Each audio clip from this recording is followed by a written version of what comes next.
আসসালামু আলাইকুম ভিউয়ার্স। আমি এই সন্দেশ বানাবো। বাসায় দুধগুলো ফেটে গেল। আসলে ঈদের সময় দুধ কিনতে গেলে এরকমই হয়, ফেটে ফেটে যায়। তো দুধ ফেটে গেল, তো চিন্তা করলাম দুধগুলো কী করব। ঠিক আছে, সন্দেশই বানাই। তো ভাবলাম সন্দেশ বানাই, এই আর কি। বেশি মিষ্টি দিব না, আমার মিষ্টি খাওয়া যায় না, তাই বেশি মিষ্টি দিব না। একটু কর্নফ্লাওয়ার দিলাম আর একটু চিনি অল্প দিলাম। এখন একটু গুঁড়ো দুধ দেবো।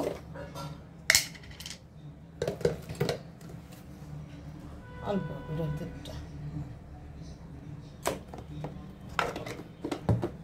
এটার মধ্যে এখন আমি এলাচের গুঁড়ো, ভালো মতো গুঁড়ো হয়েছে। হ্যাঁ, এই এলাচ গুঁড়ো দিলাম একটু।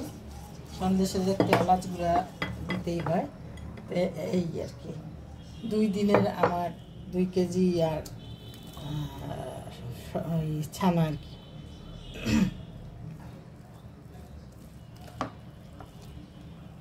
দেখি সন্দেশটা কেমন হয়।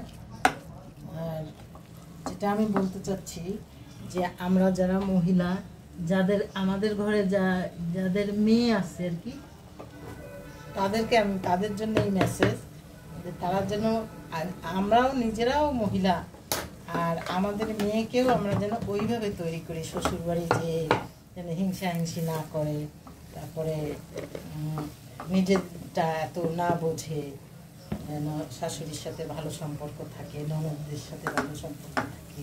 এগুলো যেন আমরা বাসায় তাদেরকে ট্রেনিং দিই।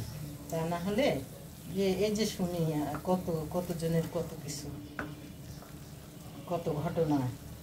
তারপরে স্বামীরা পড়ে যায় অনেক বেকায়দায়, কোন দিকে যাবে, না বউয়ের দিকে যেতে পারতেছে, না মায়ের দিকে যেতে পারতেছে, না বোনের দিকে যেতে পারতেছে।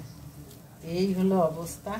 তো আমাদেরও মনে হয় আমরা যেহেতু মেয়ে, সেহেতু ওইদিকে যেও যাদের সাথে থাকতে হয়, তারাও ওই মেয়ে, তারাও মেয়ে। তো আমাদের দরকার কি গন্ডগোল করার, মিলেমিশে থাকাই তো ভালো। তো এইটা সব মারা যেন তাদের মেয়েকে শিখায় এটা। আর মারা যেন কখনোই তার সংসারে যায় খবরদারি না করে, যে তুমি এটা করো, তুমি ওইটা করো, কি দরকার। যদি বুঝে যায় যে হ্যাঁ তার শাশুড়ি এরকম, তখন আলাদা কথা। কিন্তু এমনিতে কখনোই তার সংসারে যায় মাদের মাতব্বরি করার কোনো দরকার নেই, আমি যেটা মনে করি। আমি আমার মেয়েকে এইভাবেই আমি ট্রেনিং দিই সবসময়, বা দিয়েছি। এবং মাশাআল্লাহ খুব ভালো, আলহামদুলিল্লাহ। আমার মেয়ে, তারা শাশুড়ির সাথে তার সম্পর্ক খুবই ভালো। আল্লাহ যেন সারা জীবন এরকম রাখে।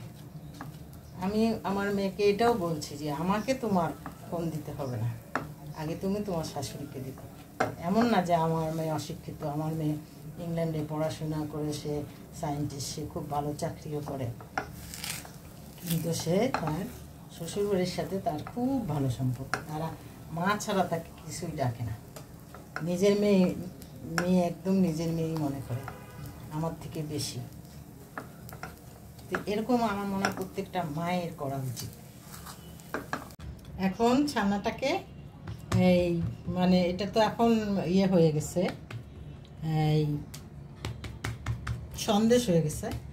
এটাকে এখন এইভাবে কিছুক্ষণ রেখে ফ্রিজে রাখবো। তারপরে ফাইনাল একটু ঠান্ডা হলে তারপরে কেটে আপনাদের দেখাবো। ঠিক আছে, এখন আমার এই যে সন্দেশটা হয়ে গেছে, এখন আমি কেটে ফেলছি, এখন আমি উঠিয়ে রাখতেছি সন্দেশ। এই দেখলাম, দেখাই দিলাম তো কীভাবে বানিয়েছি, আপনারাও বানাবেন। বাসা যদি কখনো দুধ ফেটে যায়, নষ্ট হয়ে যায়, বা অন্য কিছু করার দরকার নেই, সন্দেশ বানাইতে পারবেন, রসগোল্লা বানাইতে পারবেন।